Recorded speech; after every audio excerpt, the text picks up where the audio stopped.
નમસ્કાર વિદ્યાર્થી મિત્રો। તો હવે આપણે આજે આગળની થિયરી લોરેન્સ બળ વિશે ભણવાનું છે। સૌથી મોસ્ટ આઈએમપી થિયરી છે એટલે બરાબર ધ્યાનથી જોજો કે લોરેન્સ બળ એટલે શું। ખ્યાલ આવ્યો? હમણાં આપણે આગળના વિડિયો લેક્ચરમાં આપણે વાત કરેલી કે સમાન ચુંબકીય ક્ષેત્ર હોય અને એ સમાન ચુંબકીય ક્ષેત્રમાં કોઈ વિદ્યુતભાર ગતિ કરતો હોય તો એ વિદ્યુતભાર પર બળ લાગે। કેટલું બળ લાગે? F બરાબર Q કાઉન્સમાં V ક્રોસ B જેટલું બળ લાગે। ખ્યાલ આવ્યો? માત્ર ને માત્ર કોઈ વિસ્તારમાં ચુંબકીય ક્ષેત્ર હાજર હોય અને એ ચુંબકીય ક્ષેત્રમાં વિદ્યુતભાર ગતિ કરતો હોય તો એના ઉપર ચુંબકીય બળ લાગશે। પરંતુ માની લો કે કોઈ વિસ્તાર છે અને એ વિસ્તારમાં ચુંબકીય ક્ષેત્ર ઉપરાંત વિદ્યુત ક્ષેત્ર છે અને આ બંને મિશ્ર એટલે કે વિદ્યુત ક્ષેત્ર અને ચુંબકીય ક્ષેત્ર બંને ક્ષેત્ર જ્યાં હાજર હોય તેવી જગ્યાએ કોઈ વિદ્યુતભારિત કણ ગતિ કરે છે તો એના ઉપર તમને આઈડિયા આવી જ જશે કે બે પ્રકારના બળ લાગશે। પહેલું બળ ચુંબકીય ક્ષેત્રને લીધે વિદ્યુતભાર ઉપર ચુંબકીય બળ અને વિદ્યુત ક્ષેત્રને લીધે વિદ્યુતભાર પર વિદ્યુતીય બળ લાગશે। ઓકે, તો આવા બંને પ્રકારના બળને આપણે કહી શકાશે લોરેન્સ બળ। એટલે આ બંને પ્રકારના બળ લાગે છે અને વિદ્યુતભાર ઉપર જે પરિણામી બળ લાગે ને એ પરિણામી બળને કહેવામાં આવે લોરેન્સ બળ તરીકે ઓળખવામાં આવે છે। એટલે બરાબર થિયરીને ધ્યાનથી જોજો। ઓકે, પેલા વાક્ય એવું લખી દઉં છું કે કોઈ વિસ્તારમાં એટલે કોઈ પણ વિસ્તારમાં આપણે વાત કરીએ તે પ્રમાણે ચુંબકીય ક્ષેત્ર પણ હાજર હોય અને સાથે સાથે વિદ્યુત ક્ષેત્ર પણ હાજર હોય। એટલે કહી શકાય કે કોઈ પણ વિસ્તારમાં ચુંબકીય ક્ષેત્ર અને બીજું તો કે એને કહી શકાય તે પ્રમાણે વિદ્યુત ક્ષેત્ર, ચુંબકીય ક્ષેત્ર અને વિદ્યુત ક્ષેત્ર હાજર હોય તેમાં કોઈ પણ વિદ્યુતભાર છે એ કોઈ પણ વિદ્યુતભાર ગતિ કરે। ખ્યાલ આવ્યો આ વસ્તુમાં? એટલે કોઈ પણ વિદ્યુતભાર ગતિ કરતો હોય ત્યારે એના ઉપર બે પ્રકારના બળ લાગશે। હોય તેવા વિસ્તારમાં આપણે કહી શકાય કે હોય તેવા વિસ્તારમાં ગતિમાન વિદ્યુતભાર પર એટલે ગતિ કરતા વિદ્યુત ભારિત કણ પર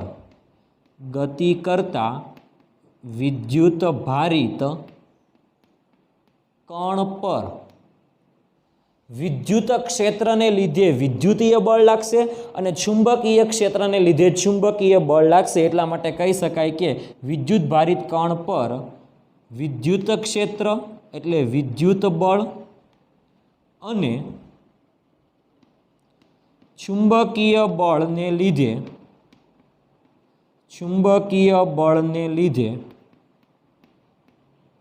લાગતા પરિણામી બળને, કયા બળને? પરિણામી બળને લોરેન્સ બળ કહી શકાય। એટલે ખાસ યાદ રાખવાનું છે, લોરેન્સ બળ કહેવાય। ઓકે, માની લો કે બંનેનું પરિણામી બળ લોરેન્સ બળ F જેટલું છે એટલા માટે કહી શકાય કે લોરેન્સ બળ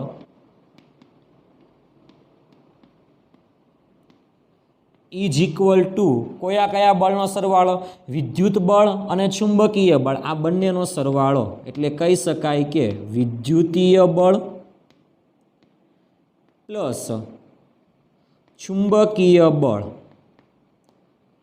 વિદ્યુતીય બળ પ્લસ ચુંબકીય બળ એટલે લોરેન્સ બળની સંજ્ઞા આપણે કહી શકાય તે પ્રમાણે F કહીએ તો વિદ્યુતીય બળ કે જેને કહી શકાશે FQ અથવા આપણે એને કહી શકાય FE ઇલેક્ટ્રિક ફોર્સ વિદ્યુતીય બળ અથવા કુલંબીય બળ પ્લસ ચુંબકીય બળ કે જેને કહેવાય FM। ઓકે, વિદ્યુતભાર પર વિદ્યુતીય ક્ષેત્રને લીધે જે બળ લાગે એને વિદ્યુતીય બળ કહેવાય કે જે સૂત્ર હતું આપણી પાસે QE સદિશ સ્વરૂપે લખું છું કારણ કે પરિણામી બળ કીધેલું છે એટલે પ્લસ FM એટલે આપણે આગળના વિડિયો લેક્ચર પ્રમાણે Q કાઉન્સમાં V ક્રોસ B ખ્યાલ આવ્યો આ વસ્તુમાં। ઓકે, તો આને કહી શકાય એફ. હવે આ સમીકરણમાંથી કોમન શું નીકળશે? ક્યુ. તો ધ્યાનથી જોજો, આપણું સમીકરણ આવું બનશે, એફ બરાબર ક્યુ, કાઉન્સમાં આપણે લખવું હોય તો લખી શકાય ઈ પ્લસ કાઉન્સમાં વી ક્રોસ બી, કાઉન્સ પૂરો, આ મોટો કાઉન્સ. ઓકે, ચાલો, તો આપણે આ સૂત્ર આધારિત કહી શકાય કે લોરેન્સ બળ જે છે એ આટલું થશે, એફ બરાબર ક્યુ કાઉન્સમાં ઈ પ્લસ વી ક્રોસ બી જેટલું લોરેન્સ બળ થશે. ખ્યાલ આવ્યો આ વસ્તુમાં? ઓકે, એટલે આ જે બળ છે એ બળ વિદ્યુતીય બળ પણ છે અને આની અંદર ચુંબકીય બળ પણ છે. બંને બળોનું પરિણામી બળ એટલે બંને બળોનો સરવાળો પણ થાય છે. એટલા માટે આ જે બળ છે એ બળને કહેવામાં આવે લોરેન્સ બળનું સૂત્ર છે. લોરેન્સ બળનું સૂત્ર છે એટલે ખાસ યાદ રાખવાનું છે. લોરેન્સ બળનું સૂત્ર એફ બરાબર ક્યુ કાઉન્સમાં ઈ પ્લસ કાઉન્સમાં વી ક્રોસ બી. આ સમીકરણને લોરેન્સ બળનું સમીકરણ કહેવામાં આવે છે. ખ્યાલ આવ્યો આ વસ્તુમાં વિદ્યાર્થી મિત્રો? બાકી આ થિયરીમાં કંઈ નવીનમાં છે નહીં. આ થિયરી આધારિત દાખલાઓ પૂછાઈ શકે કે કોઈ વિદ્યુતભાર છે, એ વિદ્યુતભાર વિદ્યુત ક્ષેત્રમાં આટલા વિદ્યુત ક્ષેત્રમાં ગતિ કરે છે, આટલા ચુંબકીય ક્ષેત્રમાં આટલા વેગથી ગતિ કરે છે, તો એના ઉપર લાગતું પરિણામી બળ કેટલું? તો વિદ્યુત ક્ષેત્ર પણ હોય અને ચુંબકીય ક્ષેત્ર પણ હોય, તો તમારે આ સૂત્ર આધારિત કિંમત મૂકવી પડશે અને એ રીતે આપણે જવાબ લાવવો પડશે. ખ્યાલ આવ્યો આ વસ્તુમાં વિદ્યાર્થી મિત્રો? ઓકે, એટલે JEE નીટ માટે ખાસ થિયરી અગત્યની છે. ઓકે, બાકી 2 માર્ક્સના આરામથી એકાદ 2 દાખલામાં પણ આ સૂત્ર આપણે આવશે ત્યારે આપણે જોઈશું. ખ્યાલ આવ્યો આ વસ્તુમાં? પણ ખાસ યાદ રાખવાનું છે કે વિદ્યુતીય બળ અને ચુંબકીય બળ હોય, આ બંને બળોનો સરવાળો કરો એટલે પરિણામી બળ મળે, એને કહેવામાં આવે લોરેન્સ બળ તરીકે ઓળખવામાં આવે છે. ખ્યાલ આવ્યો આ વસ્તુમાં વિદ્યાર્થી મિત્રો? ઓકે, તો આ હતી આપણી આજના વિડીયો લેક્ચરની થિયરી, લોરેન્સ બળ એટલે શું. ખ્યાલ આવ્યો આ વસ્તુમાં વિદ્યાર્થી મિત્રો? ઓકે, એટલે બરાબર જોવાની. ઓકે વિદ્યાર્થી મિત્રો, તો હવે આપણે જે આગળના વિડીયો લેક્ચરમાં અને હમણાં જે આપણે લોરેન્સ બળની વાત કરેલી, એ બળ આધારિત જે આપણને સૂત્ર મળેલા છે એ સૂત્ર આધારિત આપણે દાખલો ગણવાનો છે. એક સાવ સામાન્ય દાખલો છે. ઓકે, જે અત્યાર સુધીમાં સૂત્ર ભણી ગયા એ સૂત્રનો ખાલી આપણે ઉપયોગ કરીને કોન્સેપ્ટ વાપરીને આપણે જવાબ લાવવાનો છે. ઓકે, એટલે ગણતરી કાંઈ છે જ નહીં એમ માનો તો, એટલી બધી સાવ સરળ જ ગણતરી છે અને એના આધારિત આપણે જવાબ લખવાનો છે. બહુ બધી જાણકારી મળશે આપણે આ દાખલામાંથી. ધ્યાનથી રકમ જોઈએ કે જો ચુંબકીય ક્ષેત્ર ધન વાય અક્ષને સમાંતર હોય, તમને અહીંયા આગળ શરૂઆતમાં આકૃતિ આપેલી છે અને આકૃતિ આધારિત આપણે આમાં નક્કી કરવાનું છે કે ધન વાય અક્ષની દિશા કઈ છે. તે આકૃતિમાં તમને એવું કીધેલું છે કે આ આડી અક્ષને આપણે ધન એક્સ અક્ષ લઈએ, પછી એને લંબરૂપે અંદર તરફની જે અક્ષ થાય ને, આમ અંદર તરફની અક્ષ, આ 3 ડાયમેન્શનમાં વિચારવાની છે કે અંદર તરફની અક્ષ એને આપણે ધન વાય અક્ષ તરીકે લેવાની છે. કારણ કે ટેક્સ્ટ બુકમાં આપણને આવી કંઈક આકૃતિ આપેલી છે અને ક્રોસ વડે ચુંબકીય ક્ષેત્ર દર્શાવેલું છે. આપણને ખબર છે કે ક્રોસ વડે ચુંબકીય ક્ષેત્ર દર્શાવે તેનો મતલબ શું થાય? તો કે ચુંબકીય ક્ષેત્ર આ જે સમતલ છે, મતલબમાં તમારા પુસ્તકના પાનનું જે સમતલ છે, એ સમતલને લંબરૂપે ક્યાં જતું હશે? અંદર તરફ જતું હશે. ઓકે, એટલા માટે કહી શકાય કે ચુંબકીય ક્ષેત્ર જે છે ને એને લંબરૂપે અંદર તરફ જાય છે. જુઓ, એટલા માટે કહી શકાય કે ચુંબકીય ક્ષેત્ર ધન વાય અક્ષની દિશામાં હોય છે. એટલા માટે આપણે કહી શકાય કે ધન વાય અક્ષ જે છે ને એ પુસ્તકના પાનને લંબરૂપે અંદર તરફ હશે. ઓકે, જે આપણે રેગ્યુલરમાં એક્સ અક્ષ, વાય અક્ષ અને ઝેડ અક્ષ લઈએ છીએ એવું અહીંયા નથી. એટલે બરાબર ધ્યાનથી જોજો. ધન વાય અક્ષ ક્યાં છે? અંદર તરફ, અને એને સમાંતર ચુંબકીય ક્ષેત્ર થઈ ગયું. એટલે આપણા ઉદાહરણમાં રકમની પહેલી લાઈન પતી ગઈ કે ધન વાય અક્ષને સમાંતર ચુંબકીય ક્ષેત્ર છે. એટલા માટે કહી શકાય કે બી જેટલું ચુંબકીય ક્ષેત્ર છે, તો આપણે એને સદિશ વડે દર્શાવીએ તો ચુંબકીય ક્ષેત્ર બી બરાબર આપણે કહી શકાય કે બી કઈ દિશામાં છે? તો કે ધન વાય અક્ષની દિશામાં. ધન વાય અક્ષને આપણે જે કેરેટ વડે દર્શાવતા હતા, તો આપણે આને કહી શકાય કે જે કેરેટ. તો આપણે કહી શકાય કે સદિશ બી બરાબર બી જે કેરેટ. ઓકે, એટલે આ સદિશ બી થઈ ગયો. ઓકે, સદિશ એટલે સદિશનું મૂલ્ય અને તે દિશામાંનો એકમ સદિશ. એટલે જે એટલે કે શું દર્શાવે છે? તો કે ચુંબકીય ક્ષેત્ર જે છે એ ધન વાય અક્ષની દિશામાં છે. ઓકે, આગળ રકમ જોઈએ વિદ્યુત ભારિત કણ આપણને કીધેલો નથી કયો વિદ્યુત ભાર છે, એના ઉપર ધન વિદ્યુત ભાર પણ હોઈ શકે, એના ઉપર ઋણ વિદ્યુત ભાર પણ હોઈ શકે, પરંતુ આપણને કીધેલું નથી, એટલા માટે આપણે ખાલી જસ્ટ માહિતી હમણાં આવશે પણ અત્યારમાં જસ્ટ ખાલી સ્વીકારી લઈએ કે એક વિદ્યુત ભારિત કણ ધન એક્સ અક્ષની દિશામાં ગતિ કરે છે. એટલે તમારી આખી થિયરી આવી રીતે થાય કે ચુંબકીય ક્ષેત્ર અંદર તરફ છે અને ધન એક્સ અક્ષની દિશામાં કોઈ એક વિદ્યુત ભારિત કણ ગતિ કરે છે. એટલે ખાસ યાદ રાખજો, ચુંબકીય ક્ષેત્ર આ દિશામાં અને વિદ્યુત ભારિત કણ આમ ગતિ કરે છે. એટલે કે વિદ્યુત ભારિત કણ ચુંબકીય ક્ષેત્રને લંબ રૂપે ગતિ કરે છે. કઈ રીતે ગતિ કરે છે? ચુંબકીય ક્ષેત્રને લંબ રૂપે ગતિ કરે છે. એટલા માટે કહી શકાય કે વિદ્યુત ભારિત કણનો વેગ ધન એક્સ અક્ષની દિશામાં છે. એટલા માટે કહી શકાય કે સદિશ વી બરાબર વી અને એક્સ અક્ષની દિશાને આપણે કહીએ છીએ આઈ કેરેટ. ઓકે, ચાલો તો સદિશ વી બરાબર વી ઇન્ટુ આઈ કેરેટ થઈ ગયો. હવે આપણને પ્રશ્ન શું પૂછેલો છે કે પ્રોટોન અને ઇલેક્ટ્રોન પર કઈ દિશામાં લોરેન્સ બળ લાગે છે? ઓકે, પ્રોટોન એટલે કે ધન વિદ્યુત ભાર અને ઇલેક્ટ્રોન એટલે કે ઋણ વિદ્યુત ભાર. ઓકે, આપણને ખબર છે, આપણે થિયરીમાં લાક્ષણિકતા ભણાવેલી આગળના વિડીયો લેક્ચરમાં કે વિદ્યુત ભારિત કણ ઉપર જે ચુંબકીય બળ લાગે છે એ બળની લાક્ષણિકતાઓ કઈ કઈ છે. એમાં આપણે બીજી લાક્ષણિકતા આવેલી કે ધન વિદ્યુત ભાર પર જેટલું બળ લાગે છે એટલું જ બળ ઋણ વિદ્યુત ભાર પર લાગશે. ખ્યાલ આવ્યો? ક્યારે? જ્યારે બંને વિદ્યુત ભારના મૂલ્ય સરખા હોય, બંને વિદ્યુત ભારને આપણે એક સમાન જ મૂલ્યના ચુંબકીય ક્ષેત્રમાં મૂકેલા હોય ત્યારે.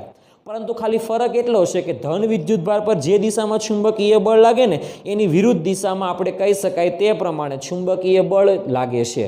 ઓકે, એટલા માટે આપણે પ્રોટોન ઉપર જેટલો વિદ્યુત ભાર છે એટલો જ વિદ્યુત ભાર ઇલેક્ટ્રોન ઉપર છે. એટલા માટે કહી શકાય કે વિદ્યુત ભારિત કણનો વિદ્યુત ભાર, એટલા માટે કહી શકાય કે વિદ્યુત ભાર Q is equal to proton પરના વિદ્યુત ભારને પ્લસ ક્યુ લઈએ છીએ અને ઇલેક્ટ્રોન પરના વિદ્યુત ભારને માઇનસ ક્યુ લઈએ છીએ. એટલે માનાંકમાં બધાની વેલ્યુ આપણે કેવી લઈએ છીએ? એક સમાન લઈએ છીએ. અને એ કોના જેટલી લઈએ છીએ? ક્યુ જેટલી લઈએ છીએ. ખ્યાલ આવ્યો? માનાંકમાં હોય ત્યારે. ઓકે, પરંતુ આપણે કલ્પના તો એટલી જ કરવાની છે કે બળ તો એક સમાન જ લાગશે, બળનું મૂલ્ય તો એક સમાન જ હશે, પરંતુ એની દિશા કેવી હશે? જુદી જુદી હશે અને બંને વિરુદ્ધ દિશામાં હશે. ઓકે, કારણ કે પ્રોટોન પરનો વિદ્યુત ભાર એને આપણે QP કહીએ અને ઇલેક્ટ્રોન પરનો વિદ્યુત ભાર એટલો જ છે કે જેને આપણે QE કહીએ, ઋણ છે. ઓકે, ચાલો આપણે લોરેન્સ બળ વિશેની વાત કરવાની છે. આપણને ખબર છે કે લોરેન્સ બળમાં ચુંબકીય ક્ષેત્ર પણ હોય અને વિદ્યુત ક્ષેત્ર પણ હોય. ઓકે, એટલા માટે અહીંયા આગળ ચુંબકીય ક્ષેત્ર આપેલું છે, આપણને આ થિયરીમાં વિદ્યુત ક્ષેત્ર આપેલું નથી. એટલા માટે આપણે આ થિયરીમાં સદિશ E બરાબર આપણે કેટલા લઈ લેશું? 0 લઈ લેશું. ઓકે, એટલા માટે કહી શકાય કે સદિશ E બરાબર 0 છે. ઓકે, ચુંબકીય ક્ષેત્ર છે, વેગ છે, વિદ્યુત ભાર છે અને વિદ્યુત ક્ષેત્ર છે નથી, એટલે કે 0 છે, પણ છે તો એવું કહી શકાય ને. તો લોરેન્સ બળના સૂત્ર આધારિત આપણે શું કહી શકાય? ધ્યાનથી જોજો, લોરેન્સ બળનું સૂત્ર આપણે હમણાં જ આવેલું, લોરેન્સ બળ F બરાબર સૂત્ર હતું આપણી પાસે Q કૌંસમાં E પ્લસ V સદિશ ક્રોસ બી સદિશ કાઉન્સ પૂરો. ઓકે, એટલે સૂત્ર આવશે F બરાબર Q કાઉન્સમાં E plus V cross B જેટલું છે. ઓકે, આ જે છે એને ચુંબકીય ક્ષેત્ર માટે લોરેન્સ બળનું સૂત્ર કહી શકાય. સોરી, વિદ્યુત ક્ષેત્ર અને ચુંબકીય ક્ષેત્ર માટે લોરેન્સ બળનું સૂત્ર કહી શકાય. હવે આમાં વિદ્યુત ક્ષેત્ર તો છે જ નહીં, એટલા માટે આપણે કહી શકાય કે આ સમીકરણમાં બધી કિંમત મૂકીએ એટલા માટે આપણને સમીકરણ મળશે F બરાબર દિશા સહિત F બરાબર Q, એ તો 0 પ્લસ આટલા લખો તો આટલા જ થશે.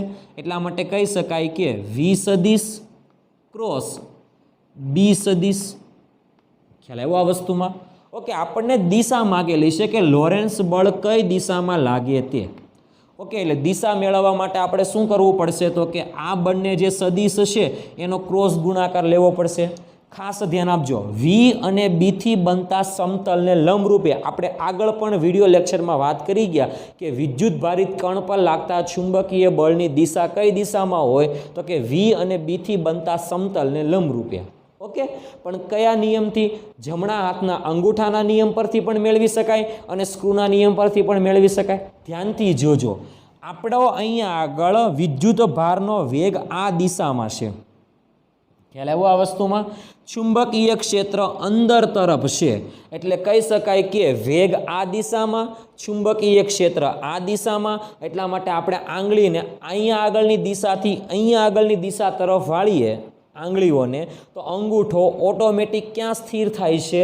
ઉપર તરફ. એટલા માટે કહી શકાય કે V ક્રોસ B ઉપરથી ચુંબકીય ક્ષેત્ર ચુંબકીય બળ જે છે એ બળ ક્યાં લાગશે? તો કે ઉપર તરફની દિશામાં લાગશે.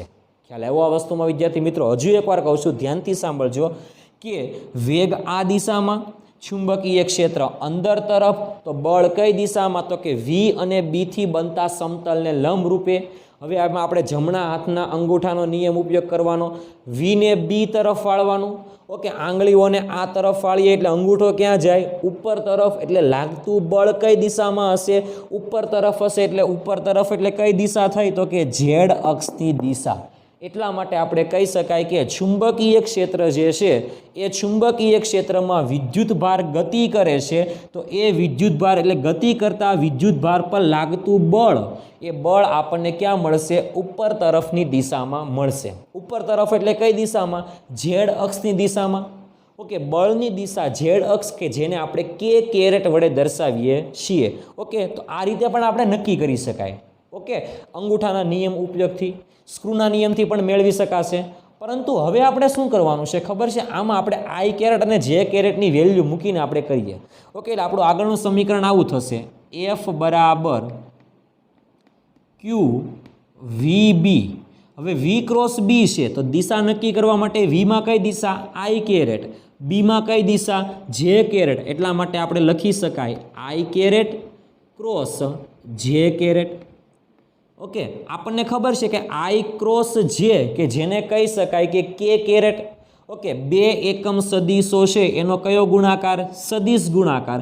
એટલા માટે આપણે લખી શકાય કે Q VB કયો કેરેટ? K caret.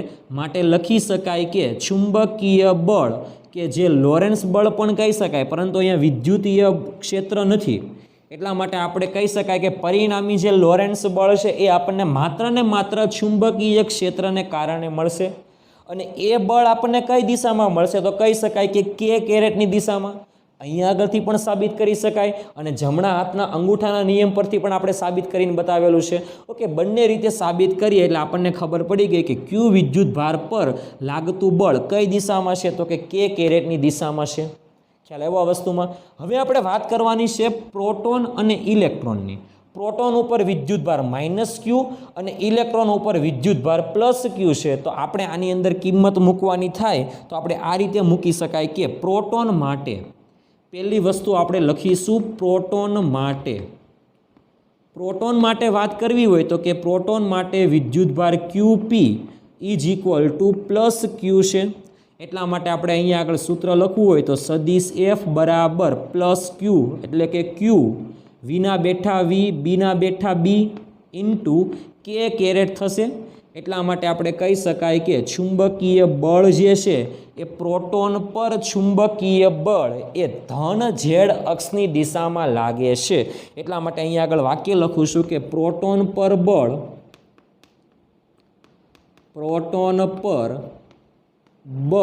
પરંતુ કયું બળ? તો કે ચુંબકીય બળ એ કઈ દિશામાં લાગે છે? તો કે ધન Z અક્ષની દિશામાં લાગે છે.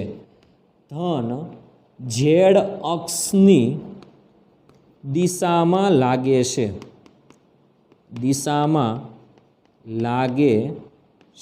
ખ્યાલ આવ્યો આ વસ્તુમાં? આ કોના માટેની વાત કરી આપણે? તો કે પ્રોટોન માટેની વાત કરી.